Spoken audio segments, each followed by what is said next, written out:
Welcome to ধনি মে another cooking video. আজকের এই ডিলিশিয়াস আইটেমটি পনির পালং পনির।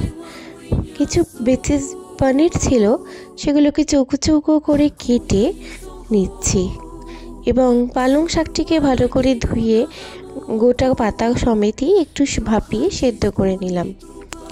এবার পনিরেতে একটু হলুদ, কাশ্মীরি লঙ্কা, সামান্য একটু জিরে গুঁড়ো মাখিয়ে সেগুলোকে একটি সাদা তেল দিয়ে প্যানে গরম করে নিলাম, ভেজে নিলাম।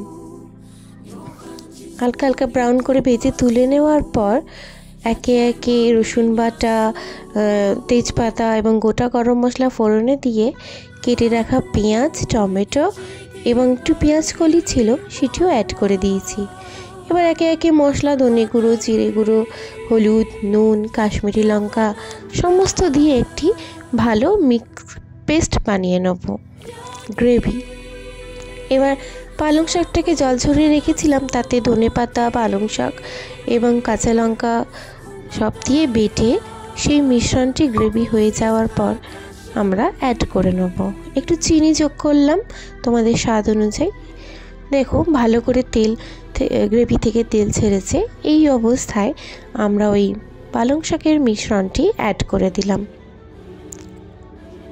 খুব ভালো করে গ্রেভিটা ফুটে উঠলে, তেল ছেড়ে দিলে তাতে আমরা জাস্ট ভাজা পনিরটি অ্যাড করে দেবো। আমার কাছে ফ্রেশ ক্রিম ছিল না, তোমরা এই সময় চাইলে একটু ফ্রেশ ক্রিমও অ্যাড করতে পারো। রেডি আজকের ডিনার পালং পনির। কেমন লাগলো ভিডিওটা অবশ্যই জানাবে, বন্ধুদের আশেপাশে সবার সাথে শেয়ার করবে।